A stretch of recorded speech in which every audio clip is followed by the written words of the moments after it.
Uncover the latest mysteries before anyone else. By supporting our original Sherlock Holmes adventures on Patreon, you unlock early access to our stories long before their YouTube debut. Your monetary support is the secret to keeping this channel alive. The link to our Patreon is in the description below. It was in the mid-July of the year 1894, a season characterized by a most oppressive and unyielding heat wave that had descended like a suffocating blanket upon the capital. The pavements of London radiated a baking, inexorable warmth that struck upward through the soles of one's boots, and the heavy, still air in our Baker Street rooms was thick with the acrid fumes of hydrochloric acid and the faint, sweet, cloying scent of heated paraffin. The normally bustling streets below our window were reduced to a lethargic crawl, the cab horses drooping in their traces, the pedestrians seeking whatever meagre shadows the awnings might provide. My friend, Mr. Sherlock Holmes, having been deprived of any stimulating criminal enterprise for the better part of a fortnight, had thrown himself with a feverish, almost manic intensity into his chemical investigations. For days he had stood over his makeshift laboratory table, an array of bubbling retorts and stained glass pipettes spread before him. His gaunt figure was enveloped in a heavily acid-stained dressing gown, his ascetic features illuminated from below by the steady blue spear of a Bunsen burner. He seemed entirely impervious to the stifling temperature of the room, his mind entirely consumed by the molecular mysteries dancing within his glassware. I had been sitting languidly by the open window, attempting to catch some fleeting, non-existent breeze while making a half-hearted attempt to read the latest medical journals, when a sudden exclamation of triumph from my companion caused me to look up. "Excellent, Watson! Quite unequivocally excellent!" Holmes cried, holding up a test tube containing a violently purple liquid that seemed to catch the meagre light and fracture it. "You see the precipitate gathering at the base of the glass? A complete and rapid reduction of the compound. The implications, my dear fellow, are entirely singular." "It looks thoroughly toxic," I observed, fanning myself with a rolled-up copy of the Lancet, which provided little relief. "And what, pray tell, are these far-reaching implications that have kept you from your bed for 3 consecutive nights?" Holmes carefully set the tube in its wooden rack, his movements precise despite his obvious excitement, and turned to me. His eyes were gleaming with that familiar, restless light that always heralded the conclusion of a complex mental exercise. "It proves, Watson, that certain complex organic dyes, particularly those modern variations synthesized from coal tar derivatives, which have become so fashionable in Parisian salons, can be utterly broken down by the application of a highly specific alkaline solution. It effectively destroys the synthetic bond, leaving a residue that cannot be concealed by any known cosmetic artifice. It strips away the illusion and reveals the unvarnished truth of the follicle beneath." "Fascinating, no doubt, from a purely academic standpoint," I replied, suppressing a yawn. "But surely of incredibly limited application outside the textile industry or the vanity of an aging actor." "There you are entirely mistaken, Watson," he said, moving to the mantelpiece and lighting his cherry-wood pipe. He sent thick, pungent clouds of blue smoke into the already stifling room, much to my dismay. "It is a matter of profound criminological significance. The human animal is fundamentally a creature of deception, willing to go to extraordinary lengths to secure its desires. When the criminal intellect turns toward the deliberate alteration of physical identity, when names, faces, and very histories are discarded like worn garments, science must be prepared to strip away the mask. The modern detective must wield chemistry as readily as he wields observation. But alas, I fear my chemical triumphs must serve as their own lonely reward. The criminal classes of London have apparently succumbed to the heat, leaving us with nothing but petty thefts and drunken brawls. As if in direct theatrical defiance of his lament, the heavy, measured tread of Mrs. Hudson was heard upon the stairs, followed by a sharp, urgent rap at our door. Our long-suffering landlady entered, bearing a thick, cream-coloured calling card upon her silver salver. Holmes plucked the card from the tray, his lethargy vanishing in an instant as he scrutinized the elegant engraving. Mr. Thaddeus Vance, of the firm Vance, Shield and Vance, Solicitors, Lincoln's Inn Fields, he read aloud, his eyebrows rising slightly. Well, Watson, the machinery of the law does not sleep, even if the underworld temporarily slumbers in the shade. The firm of Vance is one of the oldest and most respectable in the city. They do not seek outside counsel for mere trivialities. Show him up at once, Mrs. Hudson. A moment later, our visitor was ushered into the room. He was a tall, severe-looking man in his late 50s, dressed with immaculate precision in a heavy black frock coat and starch collar that seemed entirely unsuited, if not downright dangerous, in the sweltering weather. Yet, despite his formal attire, he appeared a man on the edge of a nervous collapse. His face was deeply lined, his complexion pale and drawn, and his expression was one of profound, gnawing anxiety. He carried a bulky leather dispatch case swollen with documents which he clutched protectively to his chest with both hands, as if it contained his very soul. "Mr. Sherlock Holmes?" he inquired, his voice tight, his eyes darting quickly between the two of us and the chaotic arrangement of the chemical table. "I am he," Holmes replied in his most soothing tone, waving a long hand toward a vacant chintz-covered armchair. "And this is my friend and trusted colleague, Dr. Watson, before whom you may speak with entire and absolute freedom. You seem severely fatigued, Mr. Vance.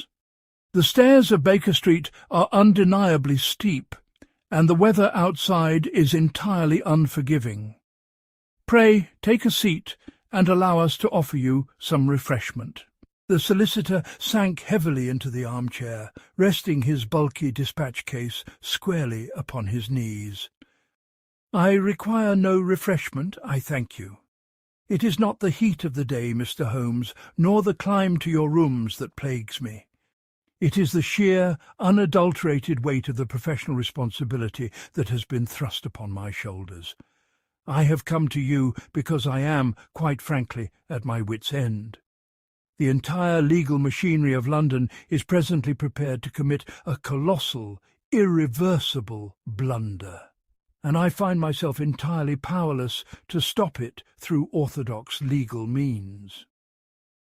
We are occasionally compelled, in the pursuit of justice, to employ means that are decidedly unorthodox," Holmes remarked, leaning back in his own chair and steepling his long, thin fingers beneath his chin. "Your distress is evident.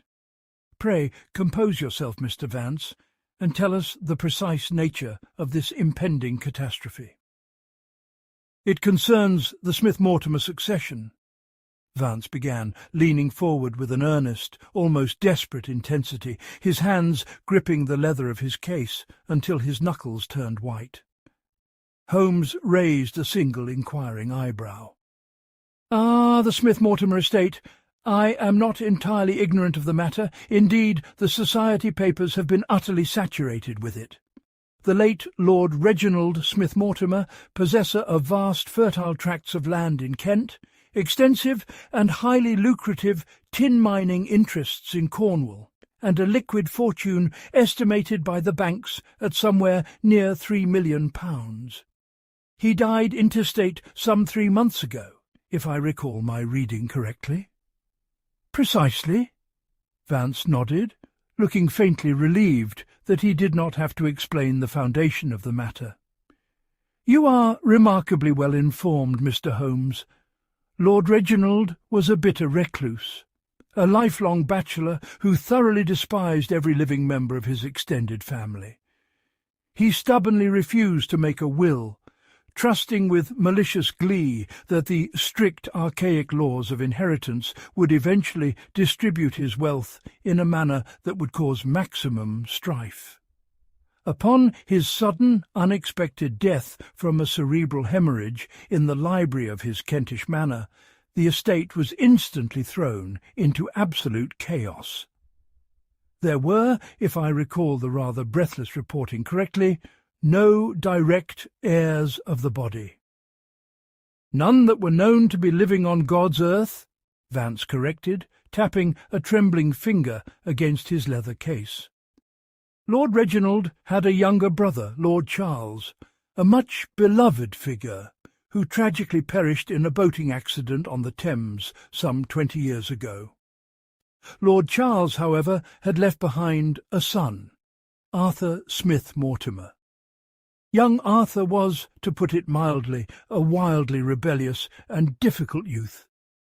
He possessed the family temper and a crippling fondness for the card tables. Following a remarkably bitter and public dispute with his uncle regarding his massive gambling debts, young Arthur fled England in 1878, seeking to carve out a new fortune in the untamed Americas. Our agents tracked his movements for a time, but reports definitively reached us in 1882 that he had succumbed to a virulent strain of yellow fever in the deep, unforgiving jungles of Brazil. We had signed affidavits from the local magistrates. "And let me guess," Holmes murmured, a faint, anticipatory smile playing upon his thin lips. "The reports of this young man's demise have proven to be greatly exaggerated." "Exactly," Vance cried, striking his knee with the palm of his hand in a sudden burst of energy. "A mere 6 weeks ago, a man arrived in London, stepping off a packet steamer from Buenos Aires, claiming to be the long-lost Arthur Smith Mortimer. He presented himself directly at my offices in Lincoln's Inn Fields, calmly demanding his rightful inheritance as the sole surviving heir-at-law. A not uncommon occurrence in matters of such immense and unguarded wealth, I noted, recalling my own reading of similar historical frauds. The infamous Tichborne claimant springs immediately to mind, where a butcher from Australia nearly seized an ancient baronetcy.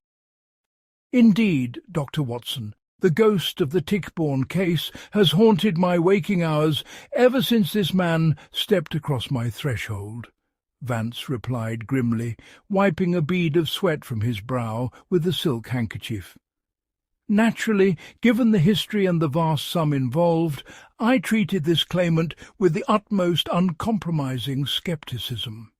I subjected him to gruelling interviews. But, Mr. Holmes, the man's case is unnervingly, terrifyingly perfect.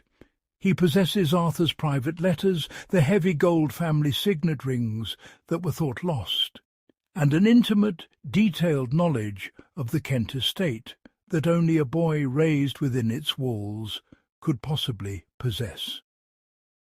He named the old hounds. He knew the location of the secret priest-hole in the library. He remembered the names of the stable hands. Furthermore, his physical resemblance to the late Lord Charles is nothing short of astonishing. The colouring, the commanding height, the distinctive prominent brow of the Smith-Mortimer line. It is all unmistakably there. "And what is the current legal position?" Holmes inquired, his eyes narrowing in concentration. The opposing counsel, a firm representing a vast consortium of distant, grasping cousins who stood to divide the estate and suddenly found their windfall threatened, have investigated him thoroughly, employing former detectives of Scotland Yard. They have found absolutely no flaw in his narrative, no crack in his armour.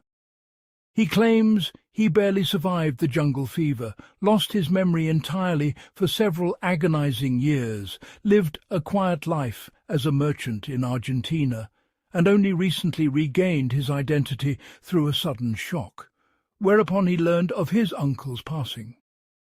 The Chancery Court is scheduled to rule on the matter next Friday. Unless I can produce incontrovertible physical proof of fraud, not merely suspicion, but proof, the judge will be forced by precedent to recognise him. The estate will be handed over, and £3 million will pass irrevocably into his hands. "But you, a seasoned man of the law, believe him to be an impostor," Holmes said quietly, leaning forward. "Why? What detail, however small, rings false to your ear?" Vance hesitated, his brow furrowing as he struggled to articulate the intangible. "It is an instinct, Mr. Holmes, a solicitor's instinct, born of 30 years dealing with the darkest facets of human greed. The man's demeanour is flawless, perhaps too flawless. He performs the role of the returning aristocrat, with the polished perfection of an actor upon a stage. And there is something deeply unsettling in his eyes, a coldness, a ruthless calculation that simply does not match the fiery, impetuous youth I briefly knew all those years ago. But instinct is not evidence. I cannot take instinct to the High Court and expect them to halt the transfer of a fortune. No, but it is very often the crucial starting point of a successful investigation," Holmes said, rising swiftly from his chair and beginning to pace the length of the room with long, restless strides. "You say his physical appearance perfectly matches the Smith-Mortimer line. Down to the famous Smith-Mortimer raven hair and the severe aquiline nose," Vance affirmed. "He has even been tentatively recognised by 2 of the older half-blind servants from the Kent estate, though they admit the harsh passage of 16 years and the brutal ravages of a tropical climate have aged and weathered him considerably." "And what of his physical marks? The indelible records of the flesh?" Holmes asked, stopping abruptly and fixing Vance with a piercing stare. "Did the original Arthur possess any distinguishing, permanent features?" "A faint, jagged scar upon his left chin, resulting from a severe fall from a half-broken pony at the age of 10, Vance replied, opening his dispatch case and producing a thick manila folder tied with red ribbon. "The claimant possesses the exact scar, precisely where it should be. I have here the sworn medical affidavits. The official court physicians, men of high repute, have examined him thoroughly." Holmes took the folder, untying the ribbon with quick, deft movements, and swiftly perused the dense legal and medical jargon, his face settling into a mask of intense, almost fierce concentration. For several long minutes, the only sound in the stifling room was the rhythmic ticking of the mantel clock, the rustle of stiff paper, and the distant muffled rumble of a passing hansom cab on the baking street below. "The medical reports are undeniably thorough," Holmes finally muttered, tossing the folder somewhat contemptuously onto the table. "They confirm the existence of the scar, the matching height, the dental records, such as they were kept in those primitive days. If this man is a fraud, Mr. Vance, he is an artist of the highest conceivable calibre. Where is this remarkable claimant presently residing?" "He has taken a lavish suite at the Langham Hotel," Vance replied. "I see. A bold choice, placing himself squarely in the public eye. Mr. Vance, I will take up your case." The solicitor's lined face broke into an expression of such profound relief that he seemed to age backward a decade in an instant. "Thank you, Mr. Holmes. Thank God. But I must warn you, time is desperately short. We have but 5 days before the court renders its final binding decision." 5 days is an absolute eternity, provided one knows precisely where to look and what questions to ask, Holmes said briskly, his energy fully restored. "I shall require unrestricted, immediate access to the family archives, any existing painted portraits or photographs of Lord Charles and young Arthur, and a comprehensive list of these distant cousins who stood to inherit before this miraculous, highly convenient resurrection. You shall have them all delivered to this room by this evening by special messenger," Vance promised, rising unsteadily to his feet. "Excellent. Watson, if you would be so good as to locate your hat and a sturdy walking stick. I believe a diplomatic expedition to the Langham Hotel is immediately in order. We must pay our respects to the newly returned heir of the Smith-Mortimer millions, and see this masterpiece for ourselves."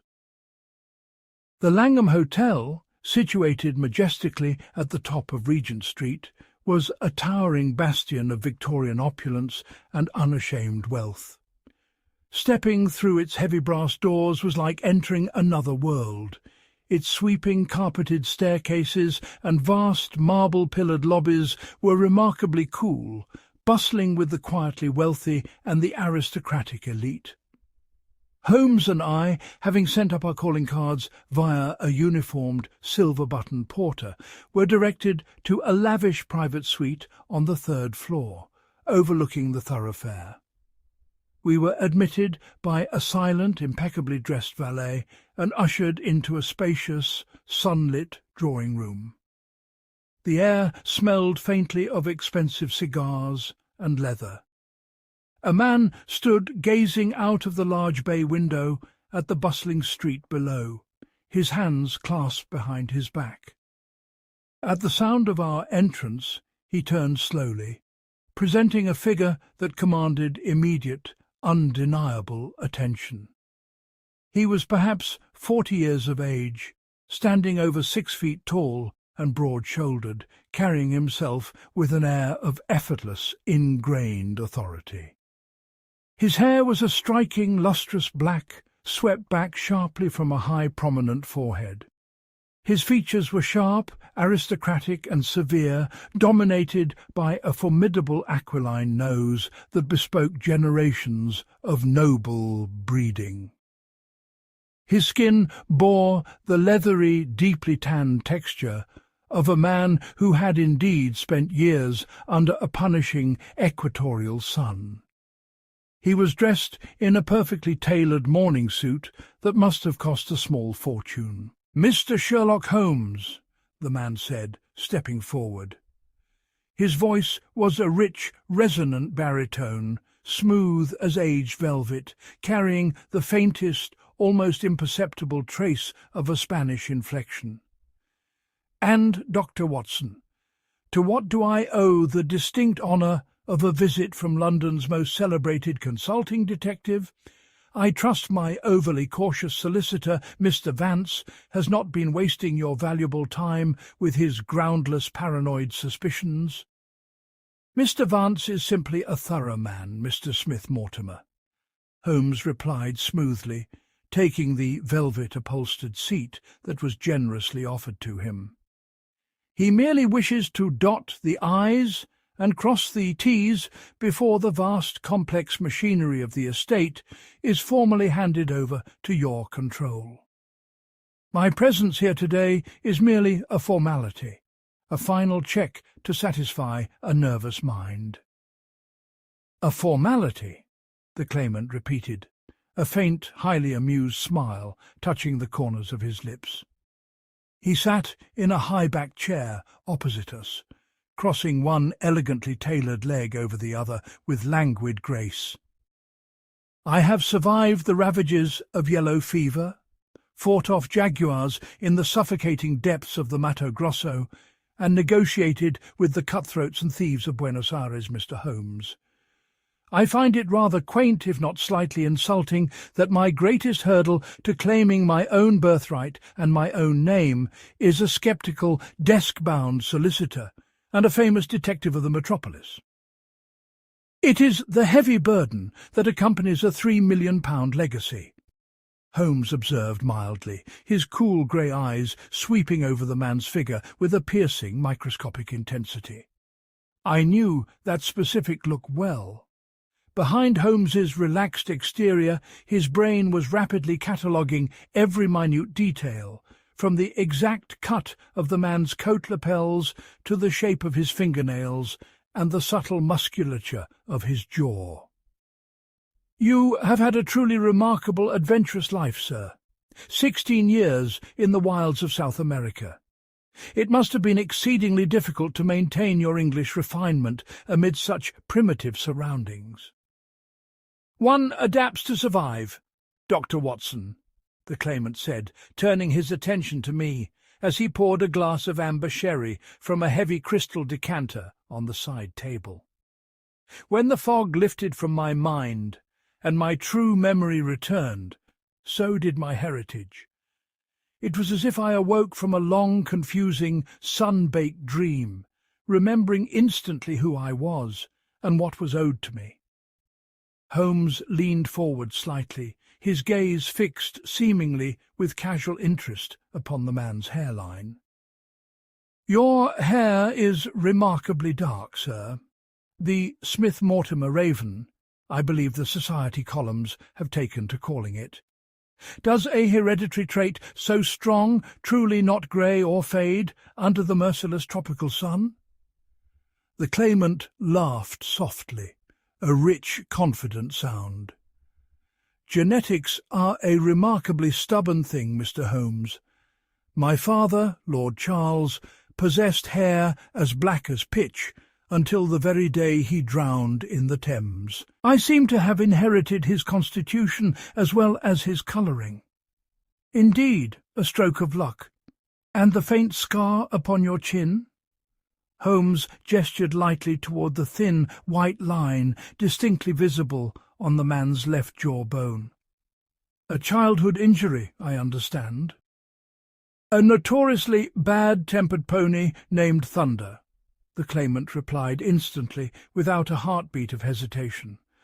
"The beast threw me headlong into a jagged stone wall near the South Paddock when I was but 10 years of age. I bled like a stuck pig. I can still vividly remember the thrashing my Uncle Reginald gave me, not for my injury, but for damaging his prize leather saddle in the fall."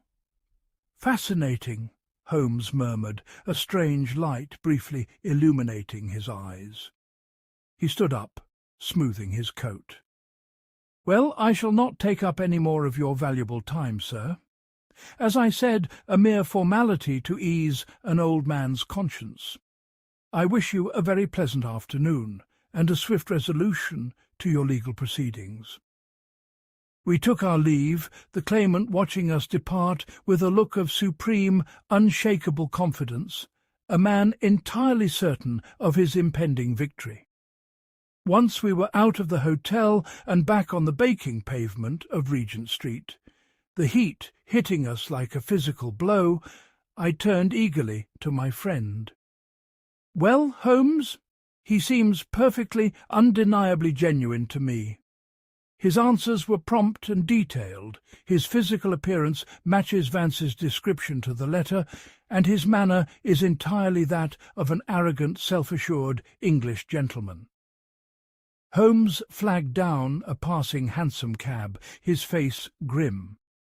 "My dear Watson, you see the illusion perfectly, but you entirely fail to observe the mechanics behind it. The man is a masterpiece, I grant you, a triumph of criminal dedication, but he is a blatant forgery nonetheless." "A forgery? But how can you possibly be sure after a 10-minute conversation?" Did you carefully observe his hairline, Watson, specifically where it meets the scalp? It seemed perfectly normal, thick and dark. To the untrained eye, perhaps, but in the harsh, unforgiving sunlight streaming through that bay window, there was a faint, unnatural and entirely uniform dullness to the colour at the very roots. Furthermore, did you note the condition of his hands when he poured the sherry?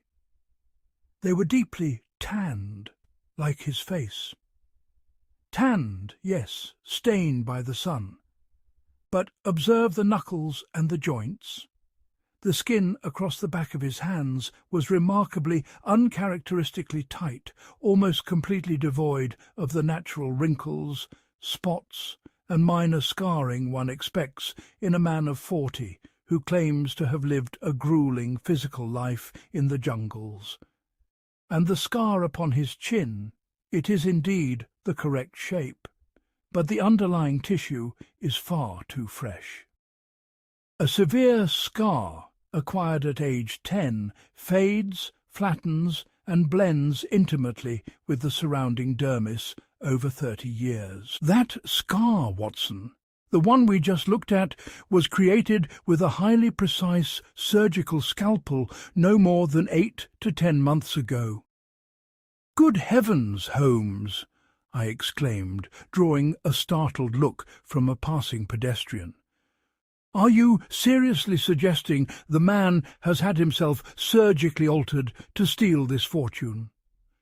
"I am suggesting that we are dealing with a criminal conspiracy of unparalleled sophistication and profound ruthlessness," Holmes said grimly as we climbed into the cab, and it rattled heavily toward Baker Street. "The man is an actor playing a role, physically and painstakingly moulded to fit the part of the deceased heir. But surgery and hair dye are mere cosmetics. They are the symptoms of the fraud, not the disease. To break this case wide open and save the estate, I must find the bedrock foundation upon which this colossal lie is built. I must dive deeply into the Smith-Mortimer bloodlines." For the next 3 days, I scarcely saw my friend. The heat wave persisted, but Holmes operated with a chilling, relentless energy. He left our rooms long before dawn and returned long after midnight, his usually immaculate clothes dusty and crumpled, his long fingers heavily stained with cheap ink and strange, pungent chemicals. He spent grueling hours at Somerset House, poring over ancient birth registries, obscured marriage certificates, and tracing the incredibly complex, sprawling genealogical trees of the aristocracy. During the evenings, the laboratory table in our sitting room was a scene of frenetic, almost alarming activity. Holmes would stand for hours on end, mixing volatile reagents, boiling noxious solutions that filled the flat with the smell of ammonia and sulphur, and observing the rapid chemical reactions with a heavy magnifying glass. He requested, much to my bewilderment, that I procure several dozen samples of human hair from a local perplexed barber, which he proceeded to treat with various expensive commercial dyes before subjecting them to a battery of devastating chemical assaults. On the evening of the 4th day, the very eve of the Chancery Court's final binding decision, Holmes threw himself exhausted into his armchair. The air in the room was thick with chemical smoke, but a look of profound, triumphant satisfaction rested upon his weary face. "The web is finally untangled, Watson," he announced, lighting his pipe with a steady hand. "The great Smith-Mortimer succession case is solved, and the trap is set." "You have found the definitive proof?" I asked eagerly, leaning forward. "I have found both the man's true, hidden identity and the specific chemical means to publicly expose his grand deception," Holmes replied, his eyes gleaming. It is a chilling tale of desperate grinding greed and twisted agonizing genius. Tell me, Watson, as a medical man, what do you know of paraffin wax? Paraffin wax? I repeated, entirely bewildered by the sudden, seemingly irrelevant shift in topic. It is a common substance, used in the manufacture of candles, waterproofing, and occasionally as a base in soothing medicinal ointments. And in very recent, highly experimental and deeply unethical medical circles on the continent, it is being melted and injected directly beneath the human skin to permanently alter the shape of the face. Holmes explained, his voice dropping to a serious tenor. It is a wildly dangerous, excruciatingly painful, and often permanently disfiguring practice. But in the steady hands of a highly skilled amoral surgeon, it can effectively build up a weak brow, sharpen a rounded jawline, or completely change the fundamental shape of a nose. Good God, Holmes! You believe the claimant has willingly undergone this horrific procedure? I am absolutely certain of it. I visited the Royal College of Surgeons this afternoon and consulted privately with a trusted colleague who specializes in severe reconstructive anatomy. The unnatural waxen tightness of the claimant's facial skin, the absolute architectural perfection of that newly acquired aquiline nose, it is the undeniable hallmark of subcutaneous paraffin injections. He has physically sculptured himself into a Smith Mortimer, but the true underlying stroke of genius was the genealogy. Holmes swiftly unrolled a massive, tightly scrawled sheet of parchment upon the cleared table. It was a dizzyingly complex family tree, branching out over centuries. Lord Reginald had no direct heirs, as we established, Holmes explained, tracing a long, winding line with the stem of his pipe. But a colossal fortune of £3 million acts as a powerful magnet, attracting the most distant, forgotten branches of the family tree. Let me introduce you to the secondary heir, a man who would only inherit if no closer blood remained, Mr. Eustace Brackenbury. He tapped the pipe stem firmly against a name on the far obscured edge of the chart. Eustace Brackenbury is a second cousin, twice removed, on the mother's side. A man of respectable enough birth, but a man entirely and utterly ruined by his own crippling gambling debts and dissolute lifestyle. For the last 10 years he has lived in squalid obscurity, constantly fleeing aggressive creditors and living hand-to-mouth. And you believe this magnificent wealthy claimant at the Langham is, in reality, this ruined Eustace Brackenbury? I do not merely believe it, Watson. I'm in a position to absolutely prove it, Holmes declared, his eyes flashing with the thrill of the chase. I'd tracked down Brackenbury's last known lodging, a miserable boarding house in Suffolk. The landlady, a highly observant woman, described him perfectly. A man of the exact right height and skeletal build, but possessing dull, mousy brown hair and a notably weak, receding chin. He disappeared entirely from his lodgings 8 months ago, precisely matching the time when news of Lord Reginald's rapidly failing health first became public knowledge in the society papers.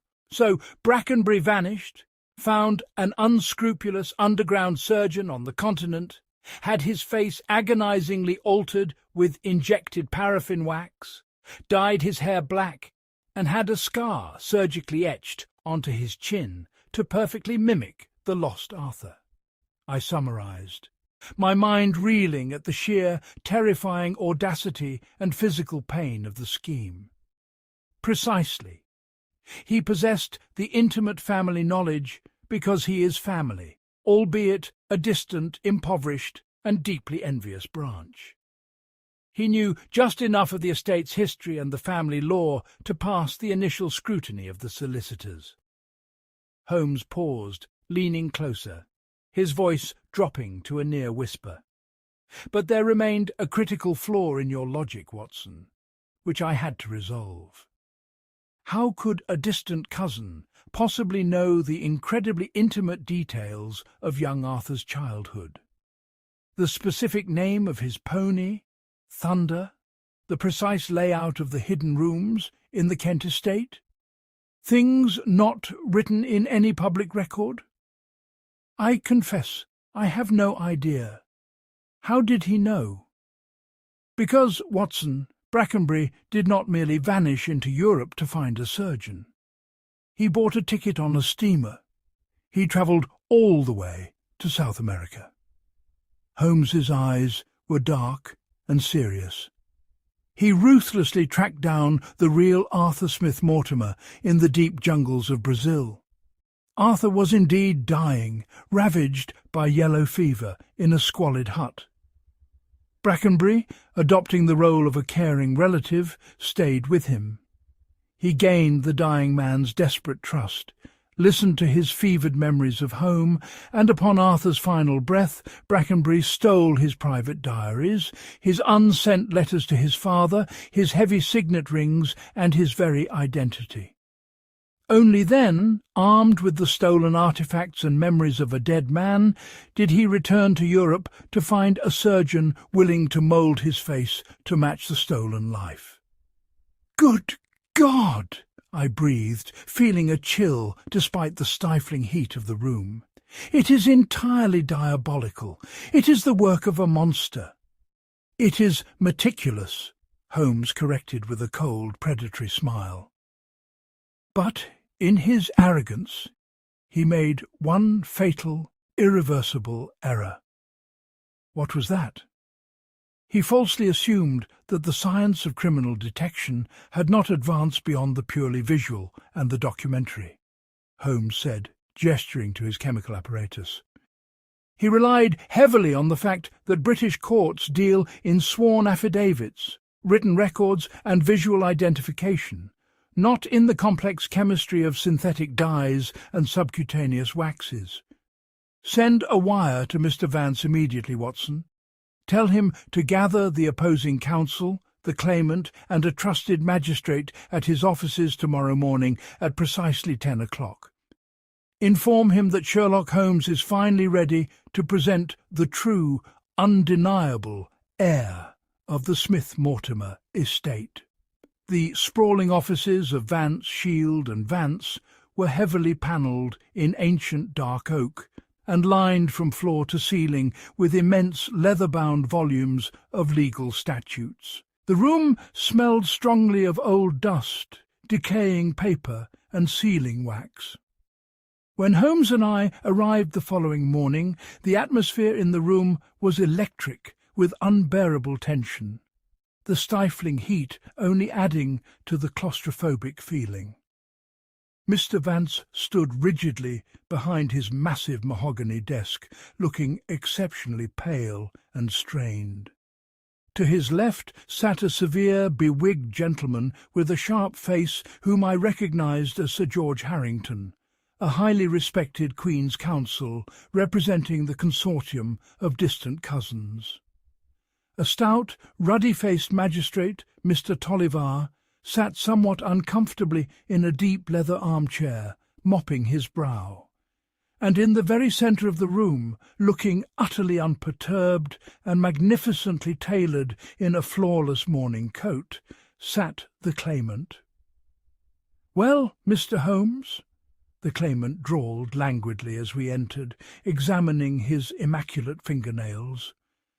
"I am told by my nervous solicitor that you have some grand revelation for us this morning. I sincerely hope it is entertaining, for I am due at my tailor's in Savile Row at noon, and I loathe being kept waiting." "I promise you, sir, your fitting at the tailor's will rapidly become the very least of your concerns," Holmes replied briskly, stepping confidently to the centre of the room. He carried a small, square, black leather case, which he placed gently but firmly upon the centre of Vance's desk. "Gentlemen," Holmes began, his sharp, commanding voice instantly capturing the absolute attention of everyone in the room. "We are gathered here on the very eve of a monumental historic transfer of wealth. £3 million, along with ancient titles and vast lands, are to be handed over to the man sitting comfortably before you, entirely on the premise that he is Arthur Smith Mortimer, returned miraculously from the dead. A premise overwhelmingly supported by rigorous medical evidence, sworn testimonies, and my own distinct memories, I might add," the claimant interjected smoothly, a dangerous edge creeping into his velvet voice. "Indeed," Holmes nodded, seemingly conceding the point. "You have played your part beautifully, sir. The posture, the adopted Spanish accent, the flawless historical knowledge stolen from a dying man's lips. It is a performance truly worthy of the lead at the Lyceum Theatre. But a performance, no matter how brilliantly executed, it remains." Sir George Harrington leaned heavily forward, his wig shifting slightly. "Mr. Holmes, these are exceptionally grave accusations to make in the presence of a magistrate. If you have tangible proof of fraud, produce it immediately.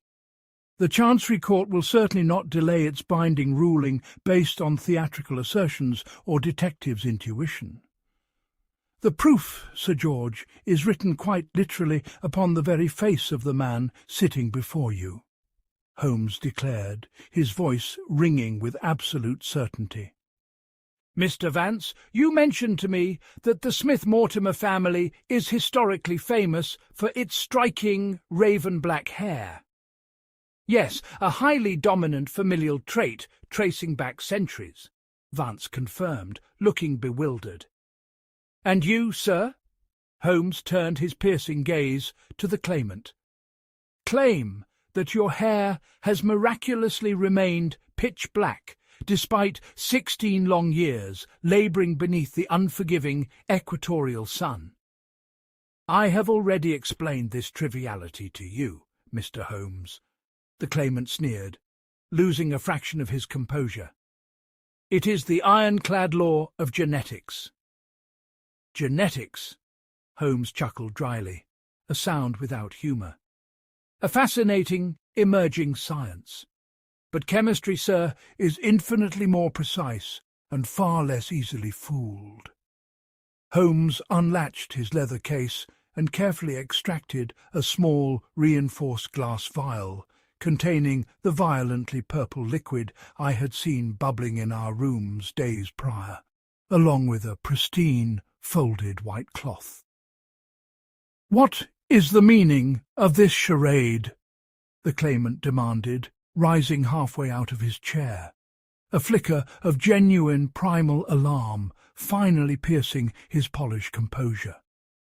"This vial contains a highly concentrated, custom-formulated alkaline solvent, specifically designed by myself to break down the complex molecular bonds of paraphenylenidiamine, the primary active chemical ingredient in the most advanced, expensive commercial hair dyes currently available in the clandestine salons of London or Paris," Holmes explained, holding the purple vial up to catch the light from the window.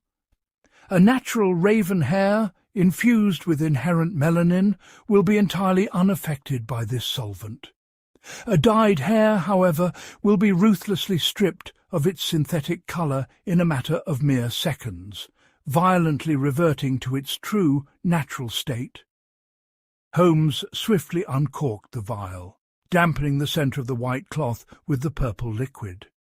The sharp, acrid, stinging smell of the raw chemicals instantly filled the stuffy wood-panelled office, causing the magistrate to cough. "I formally request, in the presence of the magistrate and Queen's Counsel, that the claimant allow me to simply touch this cloth to his hair," Holmes said, stepping deliberately forward.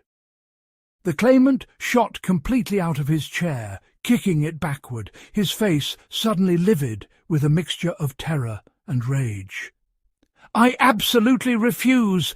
This is a total outrage, an unprovoked assault. Mr. Vance, Sir George, I will not stand here and be subjected to the demeaning parlour tricks of a charlatan detective." He lunged forward, his heavy, tight-knuckled hand swiping desperately at the glass vial, clearly intending to shatter it upon the floor. But Holmes's reflexes, honed by years of physical combat, were far quicker. The detective pivoted smoothly, stepping lightly out of reach while protecting the vial. "If you are indeed the true rightful heir, sir, you have absolutely nothing to fear from a simple cloth," Magistrate Tolliver rumbled, rising massively to his feet and physically stepping with surprising agility between the claimant and the heavy oak door, blocking his only exit. "Permit Mr. Holmes to conduct his test, or I swear upon my office I shall summon the constabulary this instant and have you held for obstructing justice." The claimant stood frozen in the centre of the room, breathing heavily through his perfect wax-sculpted nose like a cornered desperate animal, his dark eyes darting frantically around the room. Seeing the formidable bulk of Tolliver at the door and Sir George and Vance closing ranks behind him, the fight seemed to drain out of him all at once. The illusion of the powerful adventurer shattered. He collapsed heavily back into the upright chair, his large fists trembling uncontrollably on his knees. "Damn you to hell, Holmes," he whispered, his voice cracking. "Proceed." Holmes stepped forward without a word of triumph and pressed the chemically dampened cloth firmly against the claimant's right temple, holding it there forcefully for several agonizing silent seconds. The room was so deathly quiet I could hear the claimant's ragged breathing and the ticking of Vance's pocket watch. With a swift, practised motion, Holmes pulled the cloth away. A collective, stunned gasp echoed through the dignified office. Where the purple cloth had touched, the lustrous, aristocratic raven-black hair had completely vanished. In its place, stark against the tanned skin, was an undeniable glaring patch of dull, mousy, ordinary brown hair. "Fascinating how the equatorial sun turns thick black hair a mousy brown right at the very roots," Holmes remarked dryly, displaying the cloth to the room, which was now stained a thick, muddy black with dissolved dye.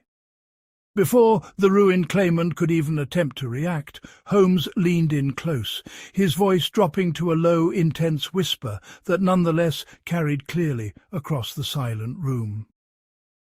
"The dye is exposed, Eustace Brackenbury.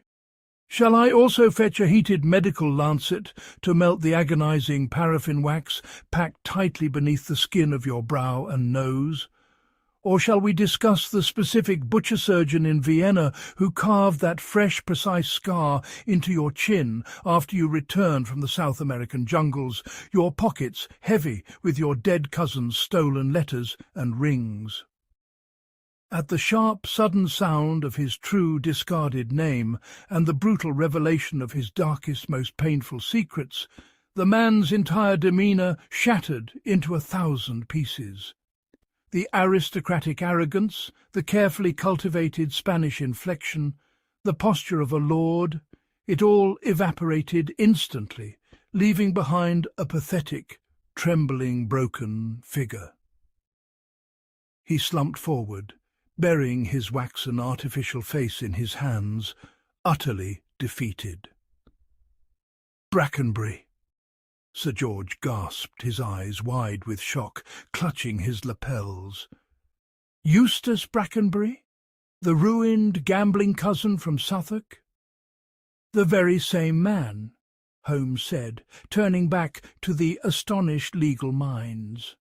Finding himself deeply, dangerously in debt and noting his passing skeletal resemblance to the late Lord Charles, he embarked upon a desperate mad gamble. He vanished 8 months ago, travelled across the ocean to steal a dying man's identity, and then subjected himself to excruciating, highly experimental surgical procedures to alter his very bone structure. He dyed his hair, adopted the persona of the lost Arthur with theatrical brilliance, and returned to claim the millions. It was a brilliant, meticulous, and agonizingly painful fraud, undone in the end only by the immutable, unyielding laws of chemistry. Magistrate Tolliver stood up, his ruddy face now a deep purple with sheer, unadulterated indignation. This is perjury, identity theft, and attempted fraud on a totally unprecedented, historic scale. Mr. Vance, summon the police at once. This monstrous man shall sleep in the deepest cell of Newgate Prison tonight. As Vance rushed frantically to the door, shouting for his clerks, Brackenbury looked up. His artificially constructed face was twisted in a grotesque rictus of despair and unrepentant fury. "I would have been a far better, far stronger master of the estate than those lazy, grasping cousins," he spat bitterly, his eyes burning with tears of frustration. "You fools! I bled for this face. I suffered unimaginable agonies under the knife for this fortune. I earned it through my suffering. You built a magnificent house, Brackenbury, but you built it upon a foundation of shifting sand," Holmes said coldly, meticulously packing his vial back into the leather case and snapping it shut. "And today the inevitable tide of truth has washed it entirely away." An hour later, having given our statements to a highly bewildered inspector from Scotland Yard, we were safely back in the familiar, disorganised comfort of our Baker Street rooms. The oppressive heat of the day had finally, mercifully, begun to break.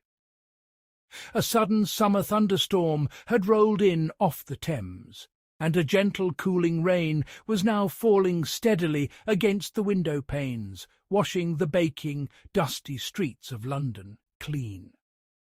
Holmes stood quietly by the mantelpiece, slowly and methodically filling his pipe with coarse shag tobacco, a look of serene, quiet contentment upon his sharp features. A highly satisfactory, if entirely unsavoury, conclusion to the mechanics of the case. "Watson," he murmured, striking a match and puffing until the bowl glowed red. "The machinery of the Chancery Court will now inevitably distribute the massive estate to the consortium of distant cousins. Mr. Vance retains his unblemished, stellar professional reputation, and Mr. Eustace Brackenbury will have several long, hard years of penal servitude in which to allow his natural mousy hair colour to slowly grow back." "It was an absolute masterstroke, Holmes," I said, pouring us each a generous glass of aged brandy to calm my lingering nerves. "Your deep, obscure knowledge of chemistry single-handedly saved a £3 million fortune from being stolen by a monster." "It is a stark, necessary reminder, Watson, that the modern detective must be a man of hard science as well as a man of keen observation," Holmes replied, taking the crystal glass and raising it to the grey light filtering through the rain-streaked window. "The criminals of the future will not merely rely on altering their clothes, forging their handwriting, or changing their names. They will possess the technology to alter their very flesh and bone. We must be ever prepared to look beneath the deceptive surface, to strip away the paraffin, the dyes and the lies, and expose the stark, underlying truth of the matter." He took a slow sip of the brandy, then paused, a wry, slightly cynical smile touching his lips as he looked out at the falling rain. "Though one must admit a certain philosophical irony in today's victory, Watson. The vast Smith-Mortimer fortune will now be distributed to a consortium of distant, lazy cousins who have done absolutely nothing but wait comfortably in their plush drawing rooms for a miraculous windfall they did not earn. Meanwhile, a man of immense, terrifying iron will, a man who crossed treacherous oceans, sat by a dying man's bed and endured literal physical agonies under the surgeon's knife for a chance at greatness, receives nothing but the damp stone walls of Newgate. He was a villain, undoubtedly, but a villain of extraordinary industry. "You sound almost sorry for him," I noted, surprised. "Not sorry, Watson, merely observant. The law is entirely satisfied today, and rightfully so. But true justice, I find, is very often a complex matter of perspective." He set his glass down on the mantelpiece and sank deeply into his favourite armchair, a thin wisp of aromatic smoke rising toward the ceiling from his pipe. "And now, my dear fellow, I believe my chemical and philosophical investigations are entirely concluded for the day. Reach me down my violin from the case, would you? The storm outside perfectly matches my mood, and I feel a sudden overpowering desire to play a little melancholy Mendelssohn before Mrs. Hudson brings up our dinner." As the haunting, intricate notes of Holmes's violin drifted through the cluttered room, mingling harmoniously with the steady rhythmic sound of the falling rain against the glass, I reflected upon the extraordinary, chilling events of the past few days. Once again, the brilliant, erratic, and deeply scientific mind of Sherlock Holmes had pierced the thick veil of human deception, illuminating the darkest, most desperate corners of human greed with the cold, unforgiving, and brilliant light of deductive science.